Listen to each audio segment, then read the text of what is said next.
दो कलाकार पार्ट 3 मन्नू भंडारी प्रश्नोत्तर।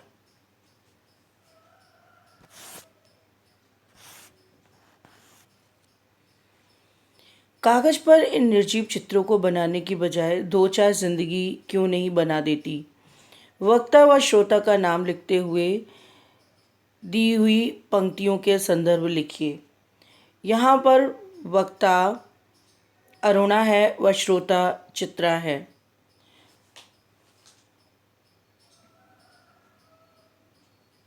दोनों में अच्छी खासी नोकझोंक होती है। अरुणा चित्रा के बनाए हुए आधुनिक चित्रों की खिल्ली उड़ाती है। उन्हें वह धन और समय की बर्बादी के अलावा कुछ नहीं समझती। उसका कहना है कि यदि वह चाहे तो उस साधन का सदुपयोग कर किसी गरीब का जीवन संवार सकती है। दुनिया की किसी भी घटना से उसे कोई मतलब नहीं है। उसे अर्थात अरुणा को, वह उसमें भी अपनी चित्रकारी का विषय ही ढूंढती है। परंतु चित्रा का कहना है कि अरुणा 10-5 गरीब बच्चों को पढ़ाकर, कुछ महिलाओं का हुनर सिखाकर देश की समस्याओं का हल नहीं ढूंढ पाएगी। वह व्यर्थ में अपनी जिंदगी समाज सेवा में गंवा रही है। इन्हीं बातों को लेकर दोनों सखियों में नोकझोंक होती है और अरुणा चित्रा के चित्रों को निर्जीव चित्र कहती है और कहती है, इन चित्रों को बनाने की बजाय तुम 2-4 जिंदगियां क्यों नहीं संवार देती। कागज पर निर्जीव चित्र से आप क्या समझते हैं? वक्ता चित्रों को निर्जीव क्यों कह रही है? क्या आप इस विचार से सहमत हैं? अरुणा चित्रा की चित्रकला को निरर्थक, बेसिर पैर का काम समझती है। उसकी कलाकृतियों के प्रति उसका कोई रुझान नहीं है। उसको सारी कलाकृतियाँ निरर्थक और बेमतलब ही लगती हैं। उसको लगता है कि चित्रा के चित्रों के बनाए गए सड़क, आदमी, ट्राम, बस, मोटर, मकान सब एक दूसरे पर चढ़े जा रहे हैं। चित्रा के चित्र निष्प्राण हैं और उसमें समाज के प्राणियों को कोई लाभ नहीं। उसमें जीवन को समझने व बचाने का कोई लक्षण भी नहीं है।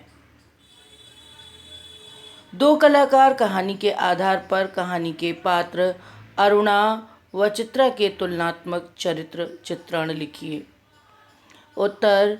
एक ओर अरुणा का हृदय दयालु था। वह परोपकार को अपना सबसे बड़ा गुण मानती थी। असहाय बच्चों को मरी हुई माँ की छाती से चिपका देखकर उसने निर्णय लिया कि वह उन्हें पालेगी। दूसरी ओर उन्हें अपने चित्रों पर उतारकर चित्रा ने प्रदर्शनियां लगाईं और प्रसिद्धि प्राप्त की। चित्रा अनाथों के आकार में रंग भरकर उसके प्रति दर्शकों के मन में सहानुभूति उत्पन्न की और अरुणा ने दोनों अनाथों को पालकर अपने जीवन की कला को धन्य समझा। इस तरह एक ही सिक्के के दो पहलू की तरह दोनों एक दूसरे से जुड़ी हुई भी हैं और अलग अलग। मेरी दृष्टि से अरुणा से चित्रा की कला अधिक श्रेष्ठ है, जिसने अनेकों हृदयों में मन में सहानुभूति जगाई। मगर दूसरी ओर अरुणा एक बहुत ही उच्च कोटि की महिला है, जिसने दो जीवनों में रंग भरकर उन्हें अपनाया और उन्हें अपने बच्चों के समान ही पालन पोषण किया। कहानी के उद्देश्य का औचित्य लिखते हुए समझाइए कि लेखिका के इस प्रयास से आप कहाँ तक सहमत हैं। प्रस्तुत कहानी का उद्देश्य सच्ची कला को दर्शाना है।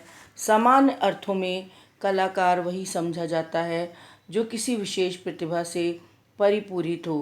वह प्रतिभा चाहे नृत्य के क्षेत्र में हो, अभिनय के क्षेत्र में हो या चित्रकला के क्षेत्र में हो। ऐसे अनेक क्षेत्र हैं जहाँ कार्यरत कलाकार अपनी कला में पारंगत होता है। प्रस्तुत कहानी में दो कलाकार हैं, एक की कला चित्रकारी करना और दूसरे की कला समाज सेवा। चित्रा और अरुणा क्रमशः चित्रकार की और समाज सेविका हैं। चित्रा रंग और तीलियों द्वारा रेखाओं में रंग भरकर उसे सजीव रूप देती है। मृतक माँ से चिपक कर बैठे बच्चों के चित्र बनाकर ख्याति अर्जित करती है, जबकि अरुणा उन्हीं अनाथ बच्चों को अपनाकर माँ बाप तथा परिवार का प्यार देती है। अब प्रश्न ये उठता है कि सच्चा कलाकार कौन है? तो ये बात स्पष्ट रूप से कही जाती है कि लकीरों में रंग भरकर सजीव चित्र बनाने की अपेक्षा अरुणा द्वारा बेरंग जीवन को रंगीन बनाने वाला कलाकार ही सच्चा कलाकार है। निर्जीव चित्रों में सजीव बनाने की अपेक्षा जीवित व्यक्तियों के जीवन को खुशहाल करना, उनके दुख दर्द पीड़ा और गरीबी को दूर करने वाला संवेदनशील व्यक्ति ही सच्चा कलाकार है।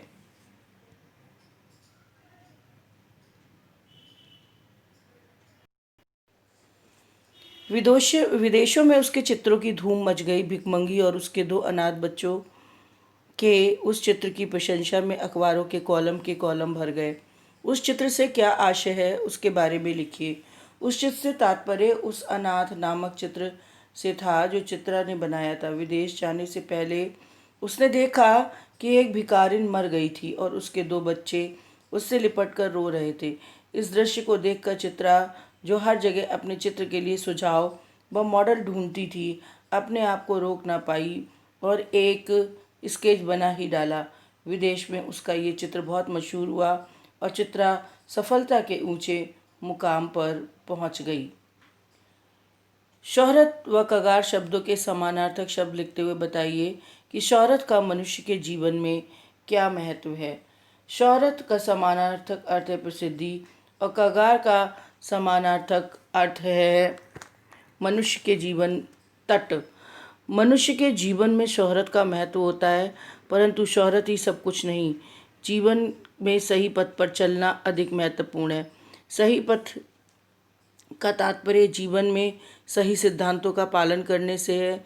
मनुष्य को शोहरत प्राप्त करने के लिए अपने सिद्धांतों से भटकना नहीं चाहिए और ना ही शोहरत के पीछे इतना भागना चाहिए कि जीवन का असली अस्तित्व ही समाप्त हो जाए। सदैव सत्कर्म करें और शोहरत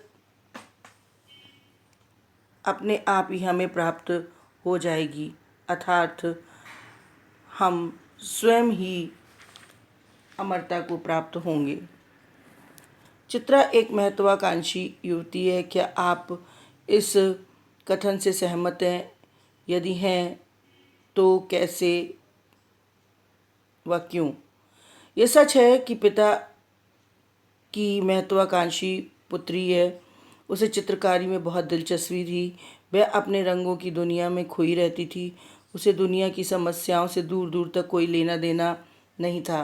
वह विदेश जाकर एक सफल व मशहूर कलाकार बनने का स्वप्न देखती थी।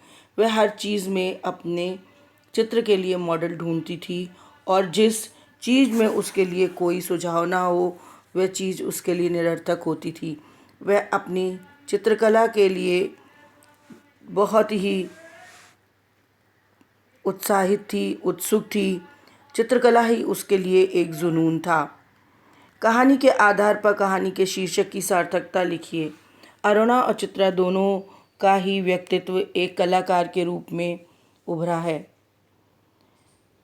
चित्रा संवेदनशील होते हुए भी अल्लड़ बेफिक्र किस्म की लड़की है। रंगों की दुनिया में डूबकर प्रसिद्धि पाना चाहती है। कलाकार शब्द सुनते ही मन में चित्रकार, संगीतकार, मूर्तिकार या अभिनेता आदि की छवि उभरने लगती है, अर्थात वे लोग जो किसी न किसी कला से जोड़े हैं। पर यदि कोई मनुष्य किसी दूसरे को नया जीवन दे दे तो क्या वह कलाकार नहीं कहलाएगा, बल्कि वह कलाकार नहीं, सच्चा कलाकार है। 2 कलाकार कहानी में भी चित्रा, अरुणा 2 कलाकार हैं।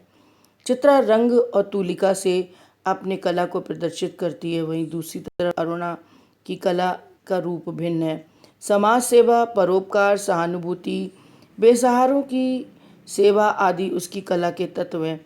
दोनों ही अपने क्षेत्र में कला की बुलंदियों पर हैं। फर्क यह है कि एक कला प्रत्यक्ष है, दूसरी अप्रत्यक्ष। एक मुखर है तो दूसरी मूक, पर है तो दोनों कला ही।